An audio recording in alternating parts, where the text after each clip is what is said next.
sebelum mulai pelajaran? Silakan maju saya.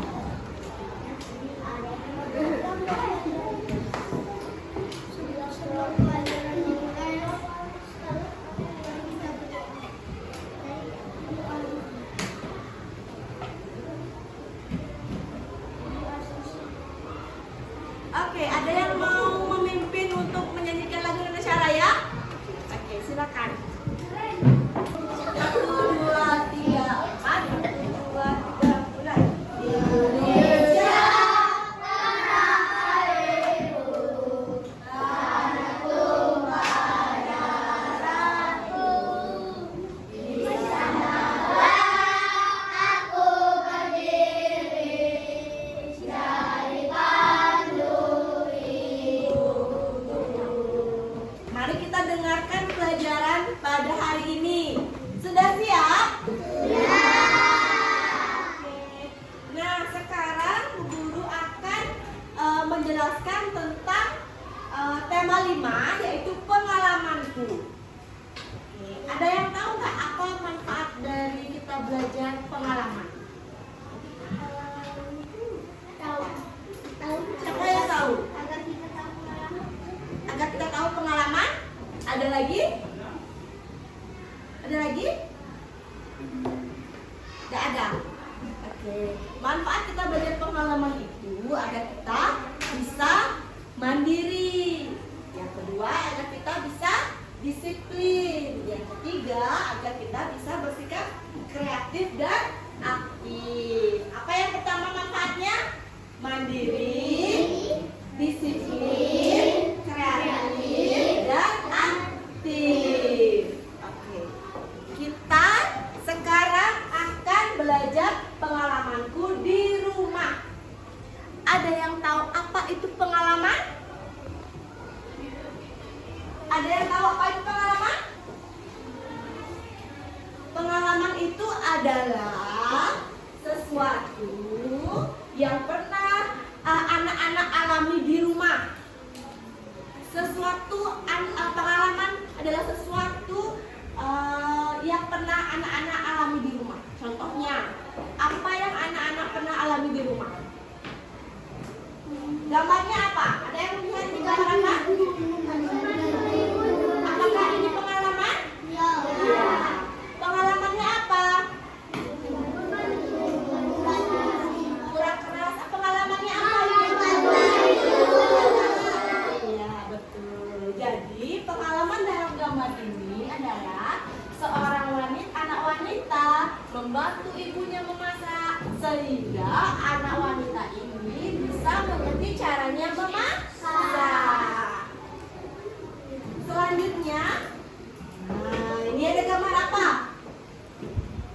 Ada yang tahu ini gambar apa? Angkat tangan. Mengambil jam. Mengambil jam. Mengambil jam. Ada lagi yang tahu ini tentang gambar apa? Membenarkan jam. Ya? Membenarkan jam. Membenarkan jam. Oke, jawabannya dua-duanya sama. Nah, ini adalah anak cowok yang membantu ibunya untuk mengambil jam untuk diperbaiki karena jamnya rusak. Selanjutnya, ini adalah salah satu contoh pengalamanku di rumah. Jadi ada contoh lain nggak tentang pengalaman anak-anak di rumah? Yang ada bisa angkat tangan. Ada pengalamannya di rumah apa aja? Memasak. Membantu ibu. Membantu ibu. Terus? Membantu bapak ngapain? Membantu bapak ngapain di rumah biasanya? Potong rumput. Jadi kamu bisa mengetahui caranya memotong rumput. Nah, contoh pengalamanku di rumah. Yang pertama tadi membantu ibu memasak. Yang kedua tadi membantu ibu membenarkan jam dinding. Yang ketiga membantu bapak memotong rumput. Yang keempat membantu ayah mencuci motor. Itu semua adalah pengalamanku di rumah. Jadi setiap kegiatan yang anak lakukan yang memberikan suatu manfaat di rumah termasuk adalah pengalaman di rumah. Begitu.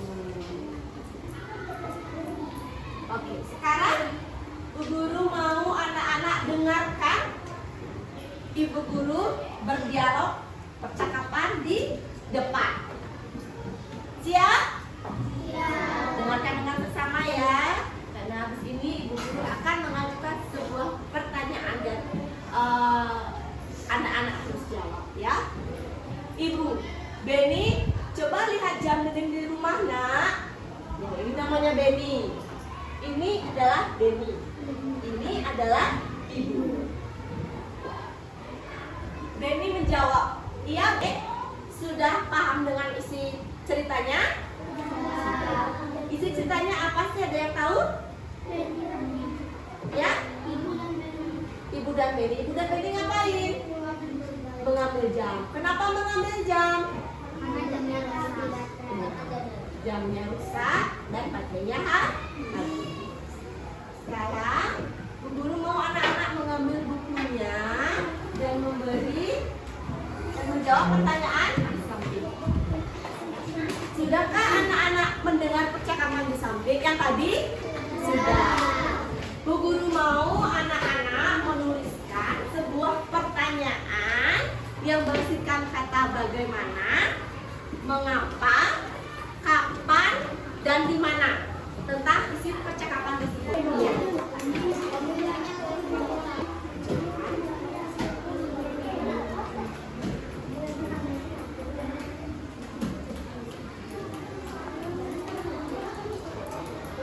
Anak-anak, ya, betul ya, sebagian besar sudah selesai membuat tugasnya. Nah, nanti yang belum, Bu Guru mau anak-anak menulis kembali apa yang disampaikan oleh temannya di depan, oke? Nah, sekarang Bu Guru mau minta 2 orang untuk maju ke depan sebagai penanya dan sebagai penjawab. Nah, siapa yang mau ke depan? Siapa angkat tangannya? Siapa? Coba Bu Guru lihat dulu, sudah selesai apa belum keempat-empatnya?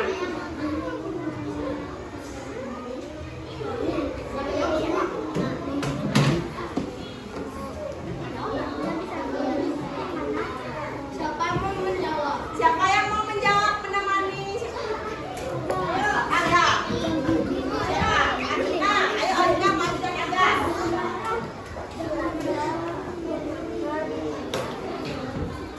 Oke.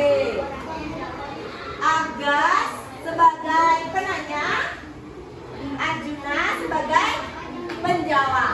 Silakan.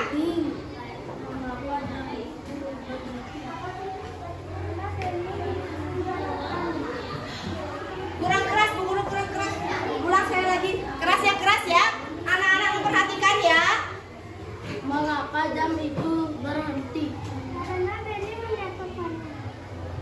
Bagaimana cara mengambil jam itu? Di mana letak jam itu? Siapa yang menjatuhkan jam? Beni. Tepuk tangan dulu dong teman-temannya. Dengarkan percakapan di atas. Apa yang terjadi dengan jam dinding? Jawab bareng-bareng. Siapa yang mengambil jam dinding? Mengapa jam dinding terjatuh?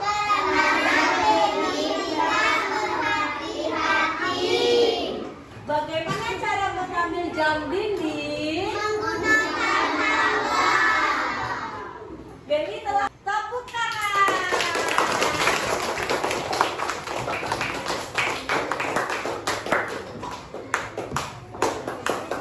Oke,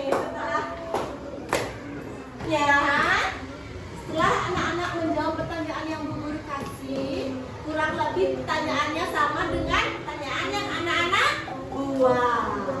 Gimana, anak-anak juga mengerti belum tentang bagaimana cara membuat kalimat dengan kata bagaimana, mengapa, siapa, dan di mana? Sudah?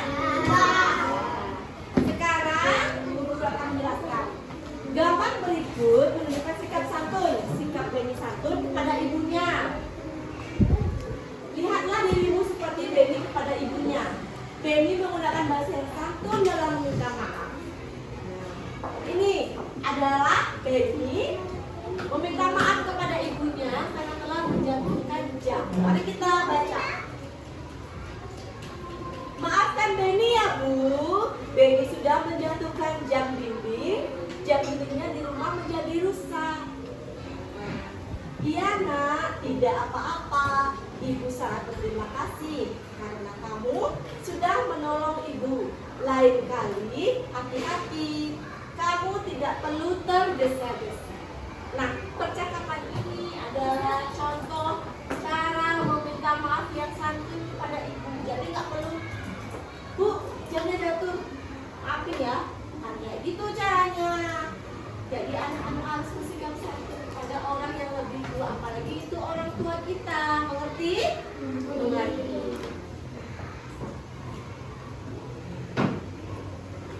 Contoh menggunakan bahasa yang santun dalam meminta maaf. Maafkan saya ya Bu, saya sudah tidak berhati-hati saat memegang pisau. Nah, itu adalah bahasa yang santun. Maafkan saya ya Ibu. Dengan kata setelah memaafkan saya ya Ibu, setelahnya gunakan kalimat penyebabnya. Kenapa saya minta maaf? Baru jelaskan penyebab kalian minta maaf apa. Oke? Mengerti? Mengerti. Selanjutnya. Nah. Bu Guru ingin anak-anak membuat satu kalimat di dalam kelompok ini. Satu kalimat. Cara meminta maaf yang baik selain kata di depan. Selain kalimat depan. Nah.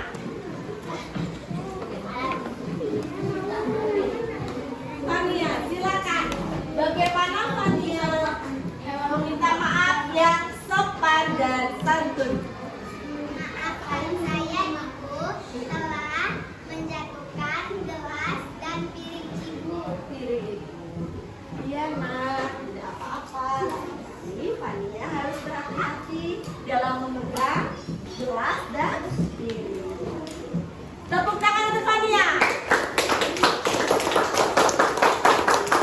Lagi satu, siapa yang maju? Ya, silakan maju. Mikaela, silakan Mikaela. Maafkan saya Ibu, saya sudah mendekati teman kesayangan Ibu saat berjalan. Ya, maafkan saya Ibu, saya sudah merusak kesayangan Ibu saat bermain bola. Iya nak, Mikaela, Ibu maafkan. Lain kali kalau bermain bola jangan dekat pastinya agar tidak terjatuh dan pecah. Ya, oke, tepuk tangan untuk Mikaela. Sudah mengerti anak-anak? Lain kali nanti kalau ada anak-anak membuat kesalahan di rumah, anak-anak bisa mengucapkan cara meminta maaf yang sopan dan santun. Nah, di sini kita belajar selanjutnya. Benny teringat tugas dari gurunya ketika dia membantu ibunya menurunkan jam. Benny teringat, oh iya ada tugas dari guru saya di rumah.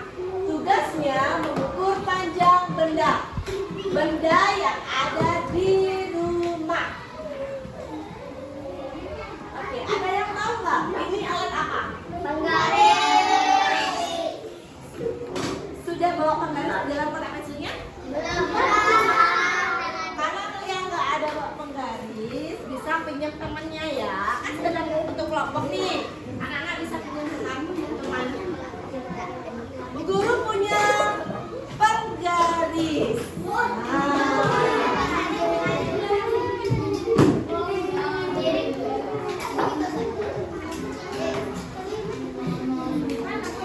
Apa itu penggaris? Ada yang tahu pengertian penggaris? Alat pengukur. Lagi ada yang tahu apa itu penggaris? Alat pengukur apa? Benda. Ada yang tahu lagi apa? Untuk membuat garis. Untuk membuat garis. Ada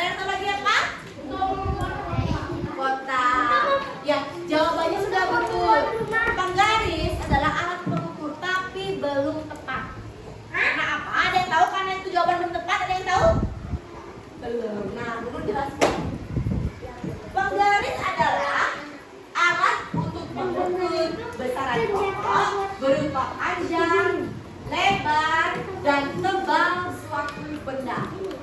Nah, jadi di sini anak-anak tadi kurang ini kata-kata ini berupa panjang, lebar, dan tebal suatu benda. Itu yang kurang. Selanjutnya, saat mengukur diberisikan satuan cm atau sentimeter. Oke? Nah, misal anak-anak mengukur ini spidol. Nah, contoh, guru mengukur spidol. Guru ini ukurannya 14. Nah, anak-anak nggak boleh tulis dengan angka 14 saja, harus diikuti dengan satuan sentimeter, ya. Mengerti? Mengerti? Mengerti. Anak-anak sudah mengerti. Ada yang tahu berapa nggak ukuran dari pulpen ini? Ada yang tahu? Lihat. Ya. 14 apa? Iya, betul. 14 sentimeter.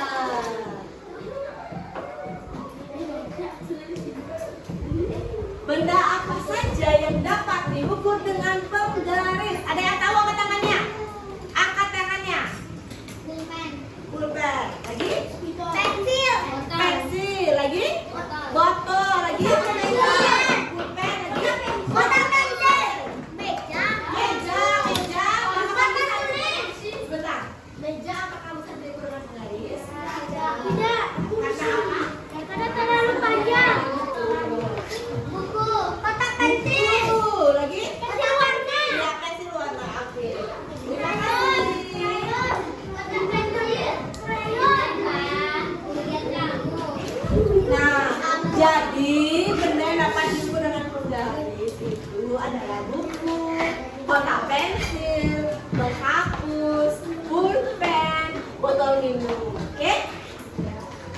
Nah, anak-anak mengerti?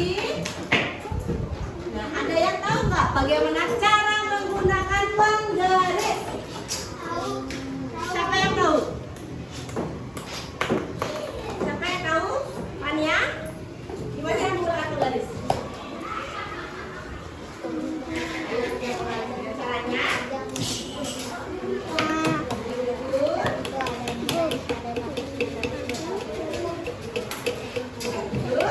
Belum paham ya? Anak-anak pegang penggarisnya. Pegang, lihat penggarisnya, lihat angkanya. Oh ya. Ayo pegang penggarisnya.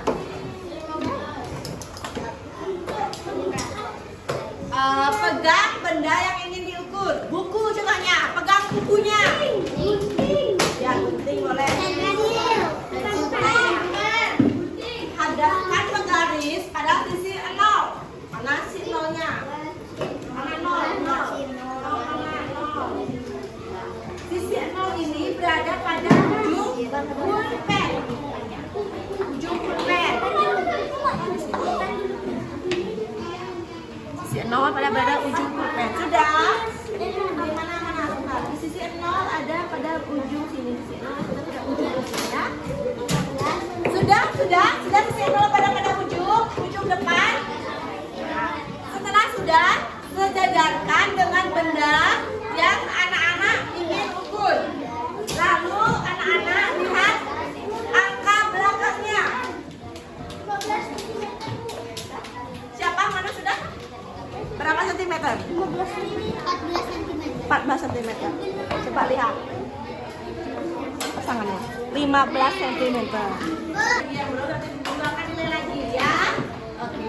Anak-anak sudah mengerti cara mengukur panjang dengan menggunakan penggaris? Anak-anak sudah bisa semuanya mengukur cara menggunakan penggaris. Selanjutnya kita akan belajar tentang notasi angka. Dari pengalamanku di rumah, guru memiliki pengalaman melihat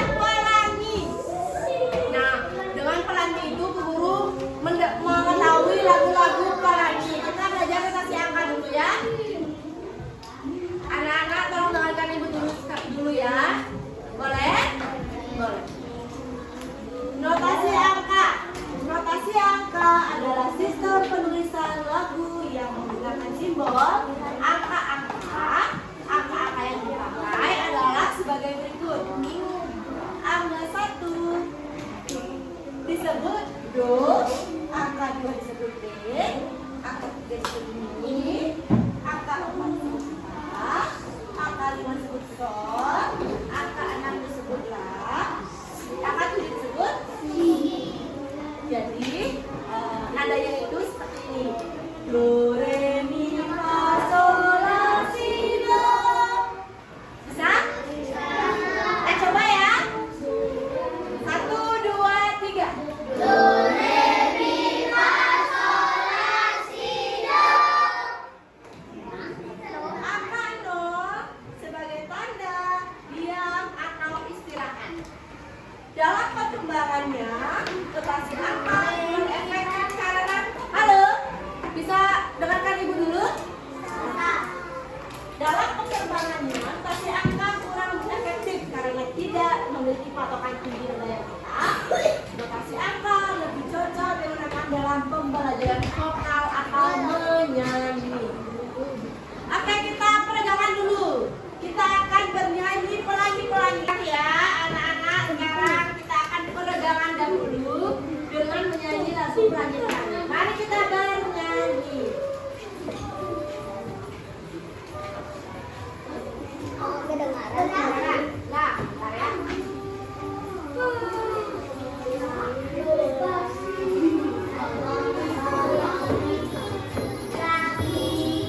Alangkah indahmu, merah kuning hijau, di langit yang biru, pelukismu agung, siapa yang aman? Pelangi-pelangi ciptaan Tuhan, pelangi-pelangi alangkah indahmu, merah kuning hijau, di langit yang biru, pelukismu agung, siapa gerangan? Pelangi-pelangi. Tadi bisa bernyanyi pelangi-pelangi. Tenang. Nah, sekarang kita akan belajar tekanan nada. Tahukah kamu tekanan nada?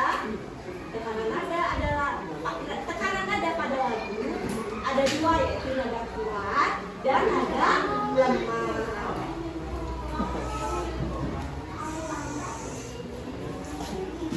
Nada kuat ditandai dengan tanda seperti ini. Tanda centang ke kanan. Nada lemah ditandai dengan tanda seperti ini. Tanda centang ke kiri. Nada kuat ditandai dengan tanda centang kedua.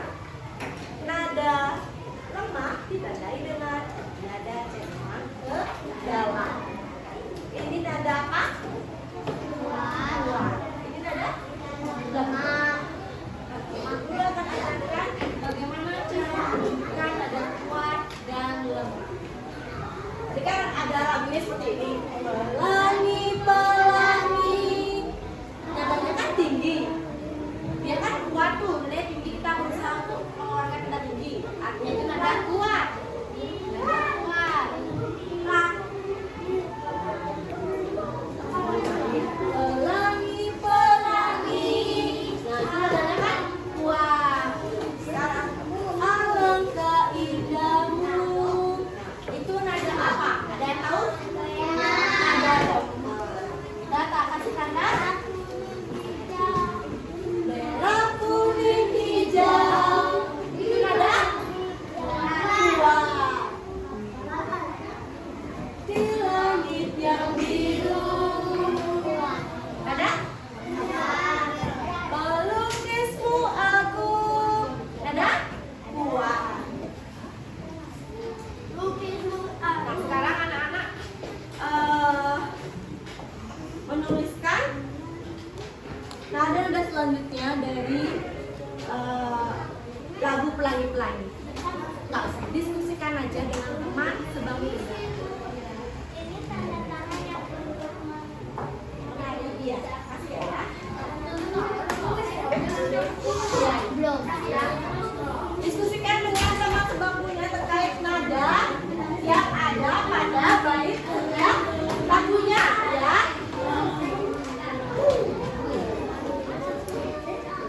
Silakan diskusikan. Ya, tulis lagunya, tinggal tulis tandanya ya. Silakan ditulis dengan teman-teman. Nah, sudah? Sudah, kita akan tentukan bersama-sama ya. Sudah ditulis, kita akan tentukan bersama-sama. Bait yang pertama, pelangi pelangi. Itu nada kuat atau lemah?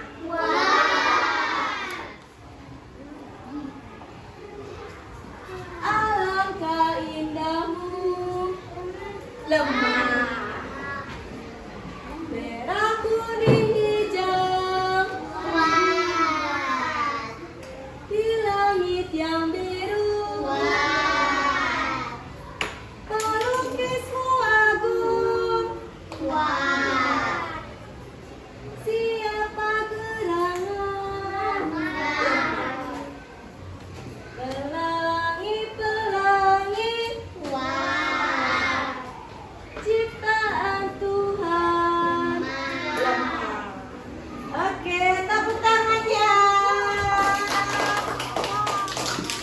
Anak-anak bisa salin dulu ada kuat dan lemahnya. Sudah? Selanjutnya kita akan belajar tentang panjang pendeknya nada.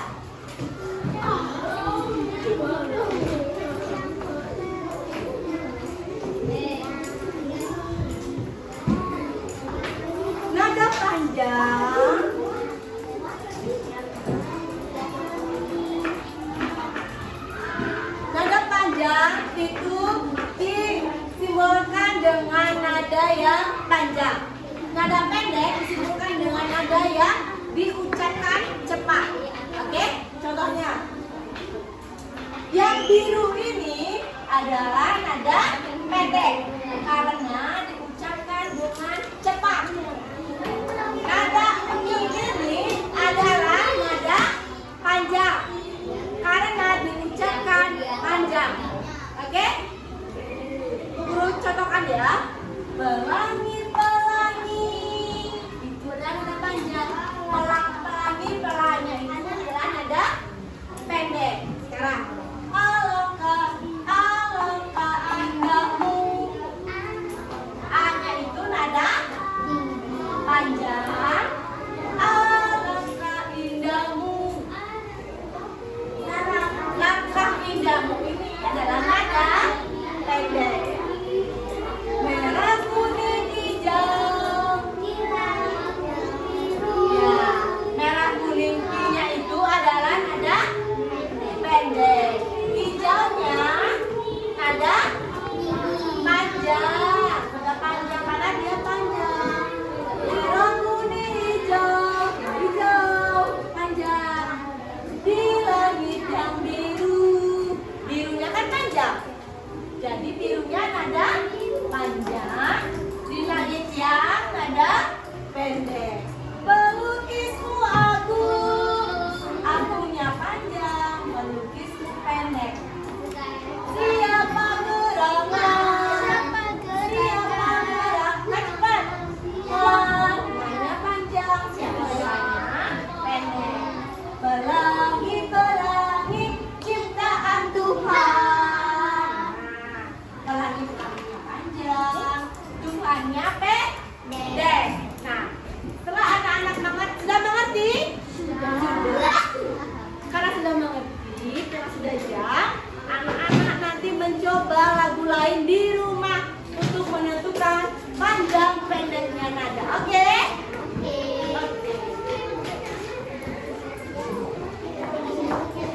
Oke. Duduk dulu, duduk. Halo anak-anak. Duduk dulu. Simpan bukunya. Rapikan mejanya.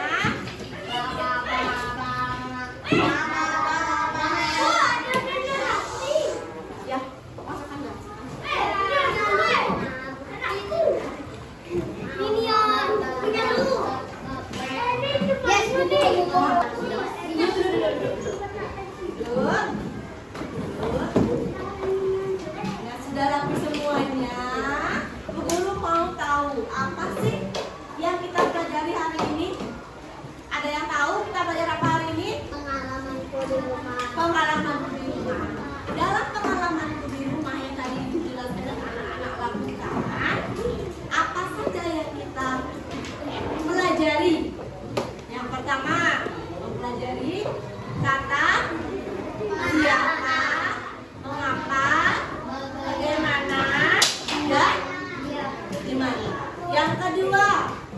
mempelajari kata maaf yang santun. Yang ketiga, mempelajari cara menghitung panjang menggunakan penggaris. Yang keempat, cara menentukan nada kuat, nada lemah, dan nada panjang dan nada pendek. Tepuk tangannya semua. Terima kasih anak-anak. Hari ini pembelajaran sudah selesai. Oke. Nah, Bu Guru mau satu pimpin doa ke depan. Ya.